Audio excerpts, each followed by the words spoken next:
Picture this. You grew up in a small town with not a whole lot for you to do. So you decide to take up urban exploration as a hobby with a group of your friends. Usually everything's totally fine. You explore some creepy abandoned places, nothing really out of the norm though. Until one day, you stumble across something during an exploration that's so weird and so sinister that you just can't get it out of your mind.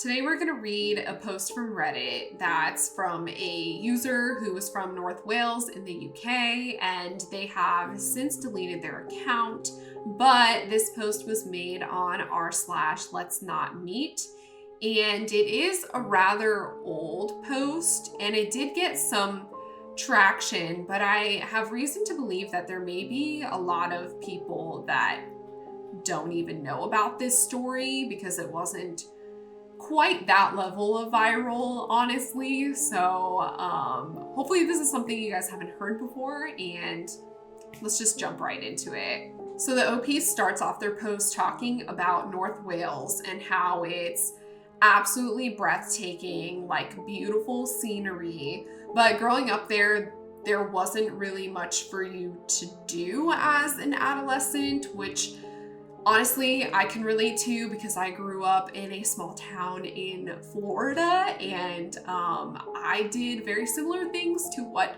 this person is describing, such as like urban exploring and like taking pictures and things like that. I have a lot of old photos of me and my friends in abandoned places, so anyway, with not much else to do, the exploring of the countryside and coastline began for them and their friends. The OP explains that there are these trains that are running along the coast from Wales to England, and that they occasionally pass over these small cement bridges. I had a hard time imagining what this looked like, but this poster does have images, and I'll probably insert some here. So one night several years ago, OP and 3 of their friends decide that they're going to investigate the inside of one of these bridges because they spotted this manhole cover nearby and wanted to know if it was an entrance, but when they went and looked further at it, like got closer to it, they realized that it was going to take a bit of work to actually pry this manhole cover open. So they had to go back and get some tools, but they were eventually able to pry it open, and it did have a little ladder step thing on the inside for them to go down into. Once they got to the bottom of the ladder, there was this narrow space that connected to the other side of the bridge, and they were able to see that there was some kind of object down at the other end, but couldn't quite make it out. So they decided to keep investigating, and they had to crouch and squeeze through this narrow passageway to get over to the other side, which sounds absolutely terrifying, and no thank you. A sinking feeling came over them as they got to the other side and discovered that the object that they saw was a foldaway chair. And if you're not familiar, it's sort of like a lawn chair or something you would maybe go camping with. And it was sitting positioned towards the wall. On the wall, there was a torn page from a magazine showing a woman in like an erotic position. This is already weird and creepy enough on its own, but it gets worse as they take a closer look, and the eyes of the woman on the page have been meticulously cut out. And even more horrifyingly, they look off to the side and notice that there is this, what appears to be a condom, and it's soaked in blood. The panic set in really quickly as they scurried through the tight, narrow passageway to exit back out the manhole that they came in through, hoping that whoever had been there before them hadn't come back yet. Luck was on their side in the end, and they were able to exit quickly and run away as fast as they could. Now, what makes this post really unique is that the OP actually decided to go back into the bridge a few days after their post to take photos and upload them on an Imager album for anyone who saw their Reddit story deceit. Don't worry, there's nothing graphic, especially since OP explained that his companions were not willing to go all the way back to where the chair was. But I'll have the image album linked in the description below. Anyway, yeah, pretty cool. End of story, right? Nope. OP decides to go back again. I don't know if I would call this person extremely brave or extremely stupid, but I mean, anything for Reddit. Honestly, I get it. Somehow they found a friend who was brave enough to accompany them into the depths of the bridge to document what they would find and see if the chair and the image and everything was still there. Later in the comments, I think OP does mention that this friend was one of the original people that went into the bridge with them. So extra brave in my opinion. And there ended up being so much more than last time. I won't be able to look at these photos on YouTube. Some of them I would personally describe as very graphic, so I will have them linked below, but just caution, a word of warning to anybody who doesn't want to see anything like this.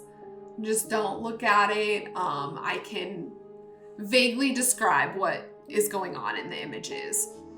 So as you know by now, there were some new things down in the bridge that OP did not see the first time that he went in. The first thing he talks about is there was this makeshift bed in there now. Like, it was essentially just like a foam topper that you would put on a bed, but there was also a dirty, like weird fitted sheet nearby. So it kind of seemed like maybe somebody had been sleeping in there at some point. The next thing was a broken padlock, which, I mean, if you know, like the padlock is like pretty thick metal, like to lock with, but it looked like something completely cut through that. I don't know what the padlock could have been used for. Maybe they tried to padlock the manhole cover or something. I'm not really sure why or where this came from, but there was also a very used burnt down candle, a random bundle of rope, a milk container filled with a dark liquid that suspiciously did not resemble milk whatsoever, a piece of yellow crime scene tape, like, what? What? And some papers with a bag filled with a nasty smelling brown substance. It's very clear by all of these items and things that OP found that somebody was either at one point living down there or just spending a lot of time down there. So, yeah, that's terrifying. There's a kitchen knife lying on the ground and several raunchy images lying around on the ground. They had this like sticky tape, like duct tape on them, but it looked like they had since fallen off the wall, so they were just kind of scattered on the ground. One of the images was still stuck to the wall and it was partially burnt, and if you look closely to it, it actually is dated 1997. So who knows how long some of this stuff had been sitting around for.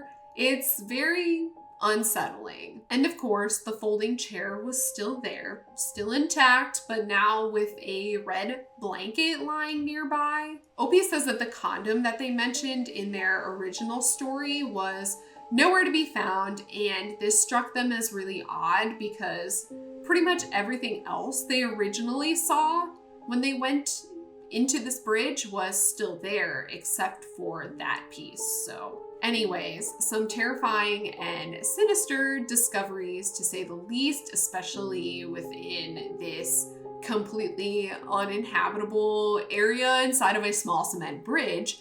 People obviously were asking some questions in the comments, wanting some more insight on what OP actually makes of all of this, and this was their response. The post reads, "Hey, thanks for your interest. I've realized I haven't expressed my verdict on the findings. Firstly, to answer your question, I would say we were down there for roughly 60 to 90 minutes, no more than that. Furthermore, my best guess is that the chair in the various images have been down there since around 1997, the date taken from one of the magazine pages. So the individual who used to use the chair for whatever purposes is most likely long gone.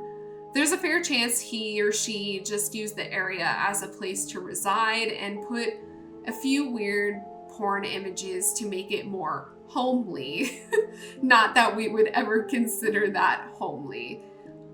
Though this doesn't really explain the condom full of blood. Now, regarding the fecal matter, this definitely wasn't there several years back, as I would have most certainly remembered the stench. So this leads me to believe, and as others have pointed out, that somebody is currently, or at least very recently, using this place as accommodation, if you will. This wouldn't come as a huge shock to me, as we do have a fair few heroin addicts living locally, and who knows where these types end up calling home. But regardless of that fact, there's a few things that don't add up in my mind. Number 1, the entrance to the bridge is in a very random location, not the kind of place you just stumble upon. Number 1, the entrance to the bridge is in a very random location, not the kind of place you just stumble upon in a drugged up haze or in any state, sober or otherwise for that matter. Number two, bar the general creepiness of the inside itself, the dust is inescapable. You almost feel like you're being suffocated by it, and that's no exaggeration. I couldn't imagine how any human being would be acceptant of those conditions. Number 3, bearing the above point in mind, there are honestly thousands of other places one could use for shelter that would be equally discreet and of far better sanitation. For example, the sea is about 100 yards away. Surely you would either excrete or at least dump the excrement somewhere outside of where you stay. Number 4, the placement of the knife to me seemed intentional, like it was for quick access in a time of danger. This leads me to believe the person felt threatened or perhaps did not want other people to be down there. In hindsight, both scenarios posed a great risk to me and my buddy. So my conclusion is whoever was using the place as a shelter must be one seriously disconnected and mentally unstable person, be it sinister or not, and a person who, whatever their intention, is probably not safe to be around. I'm glad you guys enjoyed reading. And that's the end of the bridge story, which maybe not to everybody is super terrifying, but to me, this is actually nightmare fuel, and I am very happy as somebody who also in their teens would explore abandoned places and whatnot, that I never stumbled across anything even remotely like this, although I do have some creepy and weird stories of my own. If you guys want to hear anything like that, let me know in the comments below. But anyway, I will see y'all in the next video. Bye.